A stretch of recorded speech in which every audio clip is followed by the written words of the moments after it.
Salam SN, ketemu lagi dengan saya Agus Harizal Alwi Cikmat, pemimpin redaksi Suara Nusantara dan Koran SN.com. Dan pada episode ke-145, Kamis 3 November 2022, kita episodenya Ulas Berita. Dan episode Ulas Berita kembali hadir memenuhi keinginan dari penonton SN yang berkeinginan mengetahui lebih dalam ulas-ulas berita yang sudah terbit di Suara Nusantara edisi cetak dan Koran SN.com. Dan seperti biasanya, ulas berita saya sebagai host ditemani redaktur pelaksana Dedi Suhendra. Assalamualaikum, Dad. Waalaikumsalam, Kak. Sehat dan lancar hari ini ya. Dan kita akan fokus ya ulas berita apa nih Dad hari ini? Iya, Kak. Dalam ulas berita ini kita akan fokus membahas terkait penyidikan dugaan kasus korupsi penyalahgunaan kewenangan kerjasama pengangkutan batubara oleh salah satu BUMD Pemprov Sumsel yang penyidikannya dilakukan oleh KPK. Oke, dan infonya Kamis 3 November 2022 hari ini ada keterangan terkini dari jubir KPK. Apa itu, Dad? Silakan. Ya, Kak. Juru bicara KPK Ali Fikri, Kak, ya, pada hari ini hari Kamis 3 November 2022 mengatakan bahwa ada 6 saksi yang diperiksa oleh penyidik KPK yang pemeriksaannya dilakukan di Makosat Brimopolda Sumsel, Kak. Ada 6 ya? Ada 6. 6 itu pihak swasta, Dad, ya? Dari data yang press release yang dikirimkan oleh juru bicara KPK Ali Fikri, Kak, ya. 6 saksi itu terdiri dari pihak swasta, kemudian ada 2 pihak dari PT KAI, Kak. Oke. Ada keterangan khusus dari jubir KPK terkait pemeriksaan ini, Dan? Terkait pemeriksaan ini juru bicara KPK sebelumnya, Kak, ya, terkait pemeriksaan 7 saksi. Di mana 7 saksi tersebut kan diperiksa oleh penyidik KPK juga di Brimopolda Sumsel, di mana ketujuh saksi tersebut merupakan pegawai dari PT SMS, Kak, ya. Dari keterangan juru bicara KPK terkait pemeriksaan 7 saksi dari PT SMS tersebut bahwa penyidik KPK mendalami pengetahuan antara lain terkait dengan administrasi pembukuan keuangan PT SMS yang diduga dikondisikan oleh pihak yang terkait dalam perkara ini, Kak. Itu keterangan jubir KPK ya. Dan untuk penonton SN yang penasaran dengan berita ini, silakan klik koran SN.com ya. Tapi belum selesai beritanya, Dad, ya. Belum selesai. Itu karena keterangan hari ini ya. Silakan klik koran SN.com mungkin jam 9 malam ya, atau pukul 21 ya. Udah selesai, Dad, ya. Terkait dugaan korupsi ini, kita pernah minta komentar dari Ibu Sri Sulastri. Apa komentar Ibu Sri Sulastri? Silakan, Dede. Oke, Kak. Ibu Sri Sulastri mengatakan bahwa dengan pemeriksaan saksi dilakukan di Brimopolda Sumsel, Kak, ya. Itu artinya KPK masih bergerak, Kak, di Sumsel melakukan penyidikan dugaan kasus ini, Kak. Menurut Ibu Sri Sulastri bahwa saat ini KPK sedang melakukan pendalaman penyidikan, Kak, ya. Di mana dalam pendalaman penyidikan ini Ibu Sri Sulastri mengatakan KPK masih mengumpulkan alat bukti untuk mengungkap semua pihak yang terlibat dalam dugaan kasus tersebut, Kak. Oke, ada statement Ibu Sri Sulastri yang pernah saya baca dari berita Dedi tentang kebocoran PAD. Mungkin Dedi bisa jelaskan, silakan. Iya, Kak. Itu keterangan dari Ibu Sri Sulastri terkait kerugian negara, ya, di mana Ibu Sri Sulastri mengatakan dugaan kerugian negara ini dalam perkara ini terjadi dari PAD, Kak, ya, di mana untuk pengangkutan batu bara ini dikatakan Ibu Sri Sulastri ada retribusi dan perizinan yang harusnya masuk ke PAD, namun diduga dikorupsi hingga terjadi kerugian negara itu. Kemudian terkait dugaan korupsi ini juga ya, kita pernah mewawancari Pak Ruben ya, Dr. Ruben, dosen Fakultas Hukum Universitas Sriwijaya. Apa komentar Pak Ruben? Silakan, Dedi. Pak Ruben menilai dugaan kasus korupsi yang dilakukan penyidikan oleh KPK ini kayak tersangkanya lebih dari 1, Kak, ya. Kemudian Pak Ruben juga mengatakan bahwa dalam penyidikan ini KPK melakukan pendalaman untuk mengusut siapapun yang terlibat, Kak, ya, dan jika terbukti ada alat bukti yang mengungkap keterlibatan semua pihak, ya harus diproses oleh KPK. Itu menurut Pak Ruben, Kak. Pak Ruben ya. Dan komentar Pak Ruben ini sudah sering kali ya untuk dugaan korupsi ini ya.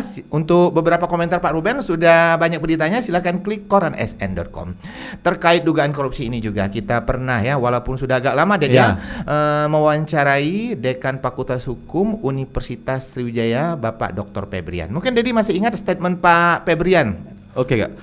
Pak Febrian kalau itu mengatakan, Kak, ya, bahwa dia berharap yang utama dalam dugaan kasus ini ya penyelesaian penyidikan dugaan kasusnya, Kak. Penuntasan kasusnya. Oke, ya. Kita ucapkan terima kasih kepada Ibu Sri Sulastri, kemudian Pak Ruben dan Pak Febrian ya, yang sudah sering ya menjadi narasumber tetap dari Suara Nusantara dan Koran SN.com. Oke, Dad, mengulas berita ini lebih dalam, Dad ya. Kita mengingatkan ke penonton Lensa SN tentang perjalanan dugaan kasus ini. Silakan, Dedi. Oke, Kak. Dugaan kasus ini pertama diketahui dari keterangan juru bicara KPK Ali Fikri, Kak ya. Yang saat itu saat dikonfirmasi bahwa dugaan kasus ini sudah naik ke tahap penyidikan, Kak ya. Di mana dari keterangan juru bicara KPK Ali Fikri bahwa hasil dari penyelidikan akhirnya KPK menaikkan status perkara ini ke tahap penyidikan. Ketika itu juga penyidik KPK melakukan pemeriksaan, pemeriksaan para saksi yang dilakukan di Makobrimob Polda Sumsel, yang kemudian berapa hari kemudian pemeriksaan saksi pindah, Kak ya, dari Makobrimob Polda Sumsel ke Mapolda Sumsel. Selanjutnya juru bicara KPK Ali Fikri juga mengatakan bahwa pemeriksaan saksi juga dilakukan di gedung Merah Putih KPK Jakarta. Bahkan juru bicara KPK Ali Fikri juga menjelaskan bahwa dalam perkara ini penyidik KPK sudah melakukan penggeledahan, Kak ya, di mana penggeledahan dilakukan di PT SMS dan rumah-rumah kediaman sejumlah pihak yang terkait dalam perkara ini. Selain itu juru bicara KPK juga mengatakan bahwa sudah menetapkan tersangka dalam perkara ini, Kak ya. Namun untuk siapa tersangkanya diterangkan oleh juru bicara KPK Ali Fikri nanti akan diumumkan apabila sudah ada terkait penahanan, Kak. Oke, dan sampai sekarang belum diumumkan, Ded, belum ya? diumumkan. Dan untuk penonton Lensa SN ketahui, berita dugaan korupsi ini ya sangat menarik ya perhatian dari pembaca Suara Nusantara dan koran SN.com. Dan beberapa kali kita ulas ya berita ini ya, dan pengunjung atau viewer ya dari YouTube Lensa SN terkait ulas berita ini juga lumayan banyak. Oke, Dad, kita ulas berita yang lainnya ini ya. Kita lanjut ke ulas berita dugaan kasus korupsi Serasi 2019. Infonya hari ini ada keterangan terkini dari Kapenkum Kejati. Silakan, Dedi. Ya, Kak, untuk hari ini, Kak ya, Kasih Penkum Kejati Sumsel Muhammad Radian, ya, dalam penyidikan dugaan kasus program Serasi tahun 2019 ini mengatakan bahwa ada satu saksi dari pihak UPJA yang diperiksa oleh Jaksa Penyidik Tindak Pidana Khusus Kejati Sumsel, di mana UPJA ini merupakan kepanjangan dari Unit Pelayanan Jasa Alat Mesin Pertanian, Kak. Oke, sudah lumayan banyak yang diperiksa, Ded, ya? Sudah lumayan, Kak. Di mana untuk hari ini kan UPJA ya, pihak UPJA sebelumnya bahkan manajer UPJA juga sudah diperiksa sebagai saksi oleh Jaksa Penyidik Kejati Sumsel, termasuk juga Gapoktan, Kak. Gapoktan ya. Untuk dugaan kasus korupsi Serasi 2019 ini belum juga ada tersangkanya, Ded, ya? Belum, Kak. Dari keterangan Kasih Penkum Kejati Sumsel Muhammad Radian, untuk saat ini belum ada penetapan tersangka, Kak ya. Namun proses penyidikan masih terus bergulir, Kak ya, di mana menurut Kasih Penkum Jaksa Penyidik masih menjadwalkan pemeriksaan terhadap para saksi untuk mengumpulkan alat bukti, Kak. Oke, untuk mengingatkan penonton Lensa SN, Ded, ya, bahwa program Serasi 2019 ini ada di 8 kabupaten ya, dan ketahuannya ada di 8 kabupaten pada saat penggeledahan waktu itu, Ded. Dan mungkin Dedi bisa mengingatkan penonton Lensa SN. Oke, Kak. Saat itu tim Jaksa Penyidik Tindak Pidana Khusus Kejati Sumsel melakukan penggeledahan di kantor Dinas Pertanian Sumsel, Kak ya. Di mana menurut Kasih Penkum Kejati Sumsel Muhammad Radian saat itu mengatakan bahwa penggeledahan ini terkait penyidikan dugaan kasus korupsi program Serasi tahun 2019 di Banyuasin. Namun dari hasil penggeledahan tersebut diamankan, Kak, sejumlah dokumen terkait kegiatan program Serasi di 8 kabupaten termasuk di Banyuasin. Nah, dari hal tersebutlah baru terungkap bahwa program Serasi tahun 2019 ini ternyata dilakukan di 8 kabupaten di Sumsel. Oke, dan waktu itu ada keterangan khusus ya dari Kepala Dinas Pertanian Provinsi Sumsel. Mungkin Dedi masih ingat keterangan Kepala Dinas Pertanian saat itu? Iya, Kak, itu usai penggeledahan, Kak ya, di mana Kepala Dinas Pertanian Sumsel ya mengatakan kepada wartawan bahwa dia menghormati proses hukum penyidikan dugaan kasus korupsi program Serasi tahun 2019 yang dilakukan di Banyuasin, yang dilaksanakan di Banyuasin, Kak ya.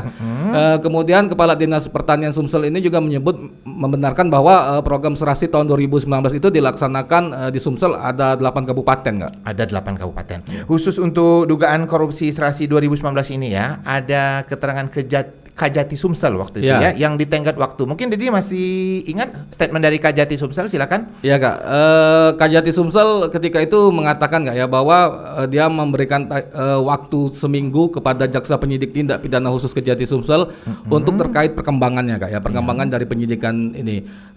Karena Kajati Sumsel mengatakan bahwa dia memiliki konsep, Kak ya, bahwa penyidikan dugaan kasus korupsi itu tidak boleh berlama-lama, Kak ya. Maksimal setahun itu sudah harus rampung.